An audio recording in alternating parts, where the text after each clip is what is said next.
My name is Jessica Redfield. I married after being passionately pursued by my husband, Kyle, who is 5 years younger than me. Kyle wanted kids right after we got married, and considering my age, I agreed. But for some reason, we just couldn't conceive, even though we thought it would happen quickly after getting married. Then, 5 years later, Kyle came home jubilant, announcing that his mistress was pregnant. Standing beside him was a flashy woman. What do you mean? There's no what do you mean. She's pregnant with my child. Is she the one you're referring to? Yeah, she's carrying my baby. Just like I always said, there was never a problem with me. Since I was able to get her pregnant, it means the reason we couldn't have kids was your fault. I've wasted the last 5 years. Excuse me? So, we're getting a divorce. For the first 3 years of our marriage, we just waited, hoping it would happen naturally. But it never did, so we went to the hospital together. Still, no kids. With each hospital visit, I started to feel more hopeless. Kyle was determined to have his own child. I could feel us drifting apart but couldn't bring myself to talk about it. I thought, maybe it's okay to just be us two. But it seemed Kyle couldn't accept that. Suddenly asking for a divorce, it might be sudden for you, but not for me. I'm tired of trying and failing every month. Guess a wife 5 years older just won't cut it. Wow, she's that old? The woman clinging to Kyle laughed at me. Yeah, she's 5 years older than me. So, she's like 40? Super old lady. Then her womb must be dead, right? Maybe it's fossilized. How could they say such cruel things? I've tried so hard for my husband.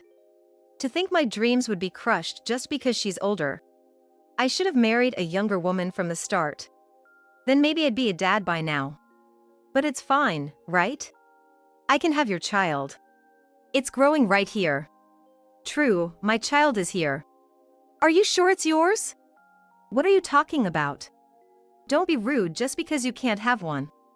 There's no doubt the child in Natalie's womb is mine. Don't say crazy things just because you can't get pregnant. I see. So, here's the divorce papers. Kyle said, placing the divorce papers in front of me. His name was clearly written on them. Even the witnesses' names were filled out, so thoroughly prepared. The witness section is filled out too, huh? Yeah, once you sign it, it can be taken straight to the office. I see. But it's not certain that I'll sign it. You're planning not to sign it? Listen, you're defective. How long do you plan on clinging to Kyle? Don't you feel sorry for him? If you really care about him, you should cleanly step away. That's right. Natalie actually cares about me. Unlike Jessica, who never thinks about me. How low can you get? I'm thinking about you.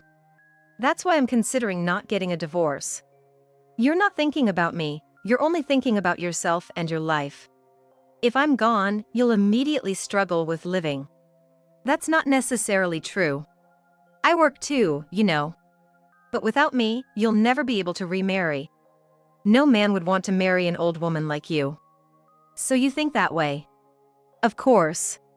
I feel cheated by you. I wanted children, but the one thing I wanted most, I couldn't have because of you. It's all my fault, then? Yes, it's your fault. You know it from the hospital tests. They showed I had no problems. So, the problem is with you. You're infertile. So I'm infertile. That's what you thought. What else am I supposed to think? If it wasn't me, then it had to be you. I see. So you understand, right? I can't go on with you anymore. Just sign this and let's end it. For the sake of the child in her belly. Yeah, hurry up. An old, infertile woman is useless. Having heard all that, I had no choice but to sign. So, I picked up the pen and wrote my name. I'm looking forward to having your child. The woman leaned on Kyle and said this, making him happy. After finishing my signature, Elle pushed the paper towards Kyle, muttering, "Well, it can't be helped." The two of them left the house joyfully with the divorce papers in hand. The house I had lived in for 5 years suddenly felt empty and sad. It felt like an empty nest. But 2 years later, I stood in front of a cheap apartment, holding a baby. The apartment was old, with doors rotting and wood peeling off here and there. I smiled slyly and headed for the door marked 102. Just then, the door of 102 opened, and a man came out. He looked exhausted, as if he was going to work at that hour. "Are you heading to work now?" When I spoke to him, he looked at me puzzled. "Who are you?" "It's Jessica. Your ex-wife." "My ex-wife? Are you going to work?" "You used to wear a suit, but now it's work clothes." "Ah, yeah. You used to wear a suit, but now it's work clothes." "Yeah, the company went bankrupt. Now I work in a factory." "I see, that's tough." "It's for the family. It's not that bad." Perhaps worried by Kyle's delay, Natalie, his lover from that time, peeked out from the room. She looked drastically different from 2 years ago. She had gained a lot of weight, resembling a seal. Yet her complexion was poor and her hair unkempt. It was clear she couldn't afford to spend money on herself. At Natalie's feet was a little girl. Though her features were nice, she didn't seem to resemble Kyle. "Your child?" "Yeah, it's my child." "Cute, right?" "Yes, indeed. Quite adorable." "The child you're holding, whose is it?" "Oh, it's my child." "You're lying, right? Did you borrow a child just to tell such a lie?" "If you think it's a lie, then so be it. You were infertile, weren't you?" "The infertile one was you." "That's impossible. I have a child, so it can't be me. If there's proof that child is yours, then maybe. It's harder to prove the child isn't mine. Anyway, why are you here?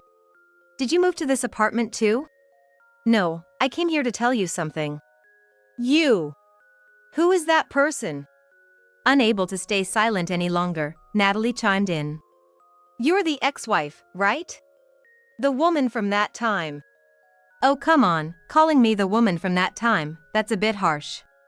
Long time no see, Natalie. You've become quite plump since having a child." "Of course, I'm raising a child.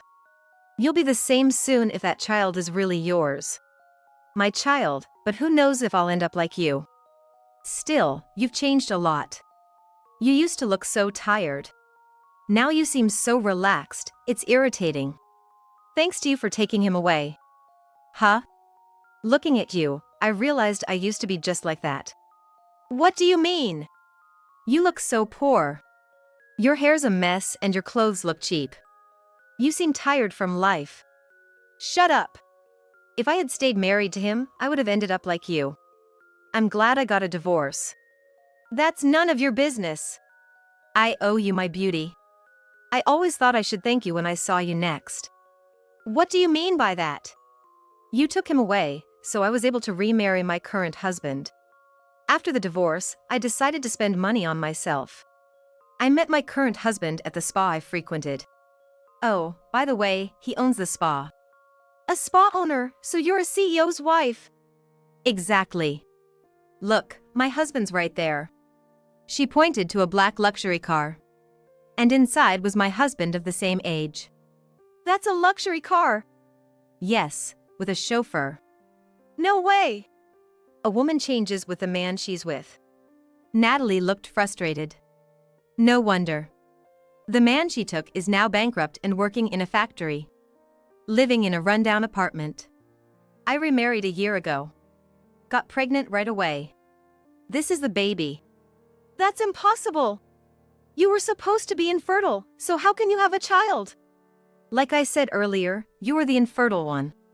"That can't be true. How do I know if that child is really yours?" "Oh dear, I gave birth to this child. No doubt it's mine. Unlike your child, mine resembles both me and my husband. Your child looks like your wife, but not like you. Children's faces change over time. It will eventually resemble me. I hope so." "Right, Natalie? What do you mean by that?" "What do I mean? If you're fertile, it should resemble you. There's no way I'm not fertile." Natalie, panicked, came to Kyle's defense. "That's right. It's impossible that the child isn't Kyle's. It's just that the resemblance isn't clear yet. And who knows if that child you're holding is really yours? Maybe you just borrowed it to show off. Who would lend a child just for that? It's probably just a coincidence that they look alike. That's when Kyle seemed to realize something. You said I was infertile, but how can you say that? Let's go back to that, shall we? I'll tell you. Remember when we went to the hospital for infertility treatment while we were married? We had tests done, right? Yes, we did. You made me go alone to hear the results. Yeah, that's right. Well, the truth is, you were the one who was infertile. But I thought you'd be upset if I told you the truth, so I said there was nothing wrong with you. Kyle looked at the little girl and then at his wife. So you assumed I was the problem because you thought you were fine. Then if that's true, whose child is this? Who knows whose child it is? It's your child. You can't listen to what this woman says. She's just seeking revenge for being dumped by you. She might have used a surrogate or something, claiming someone else's child as her own. So don't believe what she says.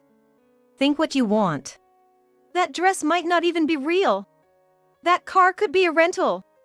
It could all be a lie. She might be just pretending to be rich. Poor you, Natalie. How can you even think of such things? Well, I've only told the truth. If the child doesn't resemble you in 10 years, then you might want to reconsider. Kyle looked shocked. He seemed a bit taken aback. Natalie, you might meet a rich man if you remarry. I said that to Natalie and then headed back to the car. After dropping such a bombshell, I thought Kyle might rethink things, but 3 months later, I received a call from him. I put the baby in the crib and left the nursery to answer the phone. Hello?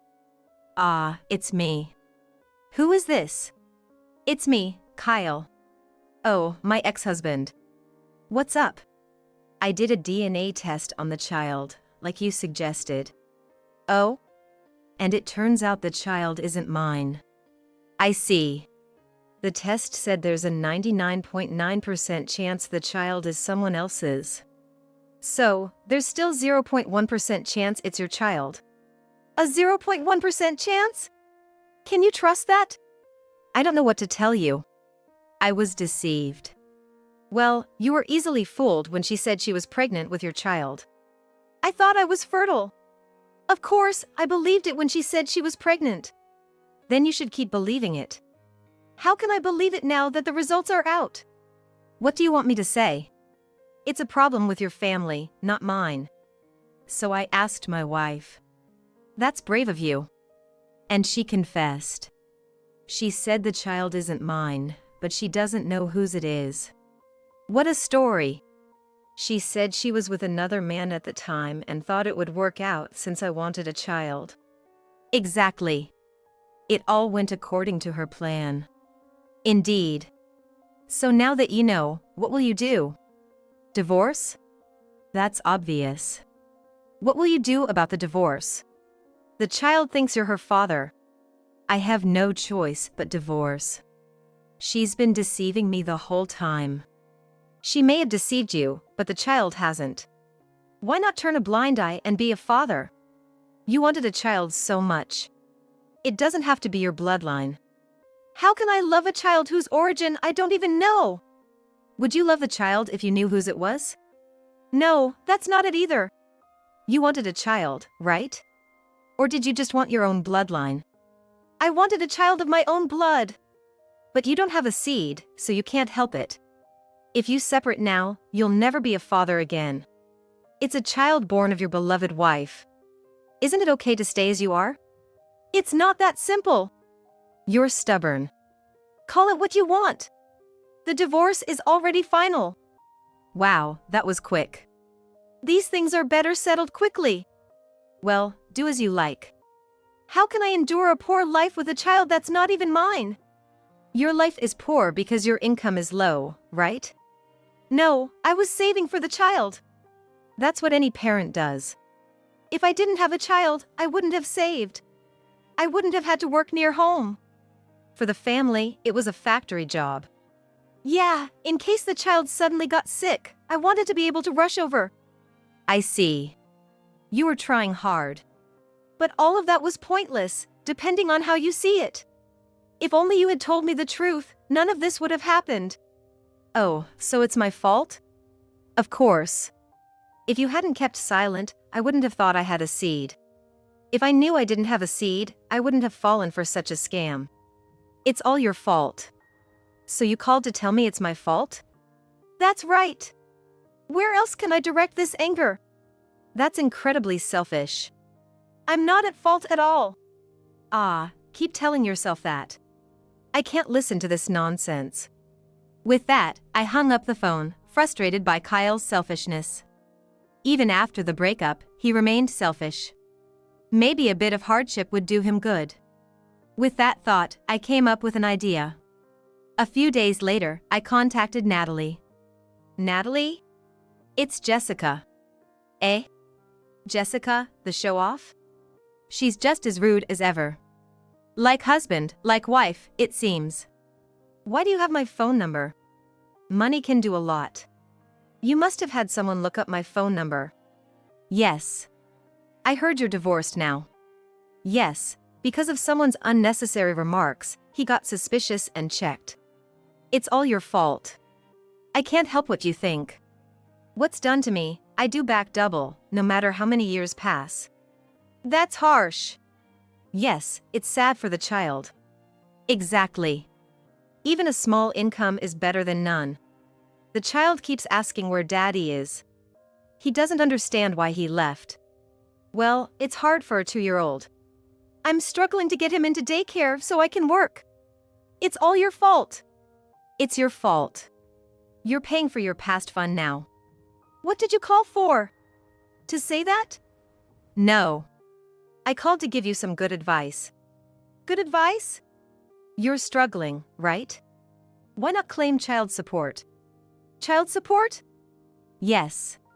But the child isn't his. It doesn't matter what the truth is, the law sees it differently. How so? Under the law, a child conceived during marriage is presumed to be the husband's child, whether he is the biological father or not. What? Really? Yes. Even if the parentage isn't recognized, child support is still a legal obligation. Interesting. You're struggling, right? Why not claim child support? I might just do that. It may be tough to claim alimony, but child support is a sure thing. It would be a loss not to claim it. Interesting. So there's a law like that? Absolutely. There's no reason not to use it. Why are you telling me this? For the child's sake. You're raising him alone, right? It's obvious you'll struggle. I wanted to help, not you, but the child. Thank you. I'll try it right away. It seems Natalie believed me and decided to claim child support from Kyle. This was my perfect revenge. I wanted to see how low Kyle could go, but expecting too much might be unrealistic. However, when Kyle was cornered, he reached out to vent his frustrations. Hey, Jessica. Oh, Kyle. What's up? You gave Natalie some ideas, didn't you? Ideas? What about? Child support. I said I wouldn't pay since the child isn't mine, but now she's demanding it. I just shared information. She was so uninformed when we met 2 years ago. It seemed cruel to leave her ignorant. For the child's sake. You're meddling too much. Am I? Yes. Now I have to pay $300 a month in child support. My take-home pay is only $1,400, and $300 goes to the child. That leaves me with only $1,100. I can do subtraction, no need to explain. I divorced to avoid a life of poverty, but why do I have to pay for a child that isn't mine? That's the law. But that child isn't mine. Complain to your past self. Your past self's foolishness is to blame. Complaining to my past self won't fill my current stomach. True. What are you going to do about it? Complain to the law, not me. I didn't make it. And remember, you chose that woman. I know. I just don't have the money. I understand. That's why I'm glad I left you. If I'd stayed married to you, I'd be poor too, tiptoeing around you. Ridiculous. Damn, now I'm living in poverty every day. What are you going to do about it? I'm not doing anything. It's self-inflicted. But still, give me money. How did it come to this? And where did your pride go? Pride? That doesn't matter when I'm facing the harsh reality of having no money. You got rich by remarrying after divorcing me, right? Yeah, that's true. So, it's thanks to me that you became rich. Not really. Then give me some money. I'll take $500. No, make it $1,000 a month. Your demands are increasing, huh? Look, you can say whatever you want, but I told her about child support because I wanted to get back at you for what you did 2 years ago. My revenge was a huge success. Help me out, will you? Kyle kept begging for help, but I had no intention of helping him, so I hung up the phone and blocked him. Afterward, Kyle apparently started doing extra jobs in addition to his factory work to pay the child support demanded by Natalie. He seemed to be in a worn-out state, barely able to do his job properly. Moreover, since he must pay child support until the child graduates from college, it looks like his poor life will continue for a while. Kyle, desperate for money, moved from a 2-room apartment to a cheaper, so-called haunted place. Despite rarely being home, he experiences unbelievable and terrifying phenomena whenever he is there. This has led him to a point where he barely lives in the apartment he rents, questioning the purpose of even renting it. Such is his daily life, filled with fear and confusion. As a result, he often stays at motels, incurring extra costs. What a mess. Natalie, on the other hand, is using the child support money not for the child but to try and connect with rich men, imitating what I did. She goes to beauty salons but remains unchanged in her hefty appearance, and no man seems to approach her. Hence, she hasn't been able to escape her impoverished life and is often seen rummaging through discount items at supermarkets. As for me, thanks to my husband, I'm living a life of high quality. I'm enjoying my time playing with my child, making the most of every day.